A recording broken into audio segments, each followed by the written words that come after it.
Good afternoon students, you are on Ruchi ji English and आज हम informal replies 4 marks का जो आपका क्वेश्चन आता है इनविटेशन रिप्लाईज का, उसमें हम इनफॉर्मल रिप्लाई को देखेंगे। Declining, refusing the informal invitation. Declining और रिफ्यूजिंग यानी मना करना। इनफॉर्मल इनविटेशन अगर आपके आया है तो आपको किस तरह से मना करना है। हियर इज द क्वेश्चन आपका इस तरह से है। योर नेम इज करण कनिका, आपका नाम करण या कनिका है। योर फ्रेंड नितिन नीता, आपका जो मित्र है वो नितिन या Nita is organising a dance competition on 19 April 2026। आपके जो फ्रेंड है वह डांस कंपटीशन ऑर्गेनाइज कर रहे हैं। उसका जो डेट है वो ये है 19 अप्रैल 2026। शी और he invited you to act as a जज फॉर द सेम। इस ही डांस कंपटीशन के लिए, फॉर द सेम यहाँ पर डांस कंपटीशन के लिए आया है, उसके जज के रूप में आपको इन्वाइट किया जा रहा है। But you are not able to go there, पर आप वहाँ जाने में समर्थ नहीं हैं। As you have a prior appointment, क्योंकि आपके पहले से ही अपॉइंटमेंट्स है उस दिन के लिए।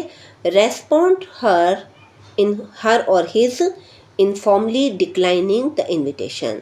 आपको इन्विटेशन को मना करते हुए उनको आंसर करना है, रिप्लाई करना है। तो here is the reply answer. आप सबसे पहले बॉक्स बनाएंगे। इनफॉर्मल और फॉर्मल दोनों ही इनविटेशन के अंदर बॉक्स आता है। इनफॉर्मल इनविटेशन जो है वो एक लेटर की तरह लिखा जाता है। तो सबसे पहले आपके यहाँ पे एड्रेस आ गया, सेंडर्स एड्रेस जो आप लिख रहे हो, आपका एड्रेस आएगा यहाँ पे 58 श्यामनगर जयपुर। उसके बाद में एक लाइन छूटेगी। लाइन छूटने के बाद में आप डेट डालोगे। तो डेट आप जो आपका ओकेजन है, इवेंट है, उसके 2-3 दिन 4 दिन पहले की डेट डाल दीजिए। तो 14 अप्रैल 2026 हमने यहाँ पे डेट डाल दी। अब आप देख रहे हैं कि एक लाइन यहाँ पे और छूटेगी और फिर उसके बाद में आप सैल्यूटेशन लिखेंगे। सैल्यूटेशन डियर नितिन और नीता, या तो आप नितिन को लेटर लिख रहे हो या फिर नीता को लिख रहे हो। उसके बाद में आपको एक लाइन और छोड़नी है और then you will start the body of the reply invitation. अब आपको सबसे पहले थैंक करना है। I thank you very much. और आपको पहले ही बता दिया गया है कि इनफॉर्मल रिप्लाईज जो होते हैं वह फर्स्ट पर्सन और सेकंड पर्सन उसमें यूज़ किया जाता है। तो यहाँ पे आप देखिए फर्स्ट पर्सन का यूज हो रहा है आई और सेकंड पर्सन का यूज हो रहा है यू। फर्स्ट पर्सन का यूज कनिका या करण के लिए हो रहा है और सेकंड पर्सन का यूज नीता और नितिन के लिए हो रहा है। तो आई thank you very much for your invitation. मैं आपको आपके इन्विटेशन के लिए बहुत ही ज़्यादा धन्यवाद करता हूँ। टू एक्ट एज अ जज for dance competition. Dance competition में जज के रूप में मुझे बुलाया है, इसके कारण से धन्यवाद करता हूँ। ऑन 19 अप्रैल। अब उसके बाद में यहाँ तक लिखने के बाद आपको डेट लिखनी है इसकी। फिर उसके बाद में आपको वेन्यू लिखना है कि ये कंपटीशन जो है वह कहाँ होने वाला है। एट कम्युनिटी हॉल के अंदर यहाँ होने वाला है।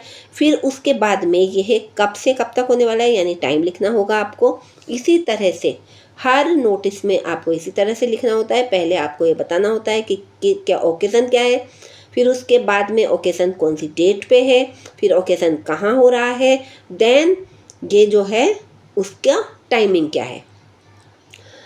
फ्रॉम 11 ऑनवर्ड्स इसका टाइमिंग है। आई रिग्रेट, मुझे बहुत ही दुख है। टू से, मुझे यह कहते हुए दुख होता है। That I will not be able to attend the event as I have a prior appointment. मैं इस इवेंट को अटेंड करने में असमर्थ हूँ, नहीं कर पाऊँगा क्योंकि मेरे पहले से ही अपॉइंटमेंट है कोई सा। अब आपको लाइन नहीं छोड़नी है, पर इससे नीचे की लाइन में आप लिखेंगे I wish the competition every success. इस तरह से जो भी इवेंट होता है उसका सक्सेस के बारे में आप बेस्ट विशेस देंगे। ये आपकी जो डिक्लाइनिंग का जो रिप्लाई होता है उसके अंदर बेस्ट विशेस दी जाती है। देन कॉम्प्लीमेंट्री क्लोज करेंगे आप यहाँ पर लिख के योर्स सिंसियरली। उसके बाद में योर्स सिंसियरली के बाद आप अपना नाम लिख देंगे, करण या कनिका, और फिर उसके बाद में आप लाइन को आपके बॉक्स को क्लोज कर देंगे।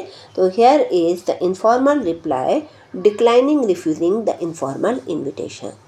Hope you understood. Thank you very much.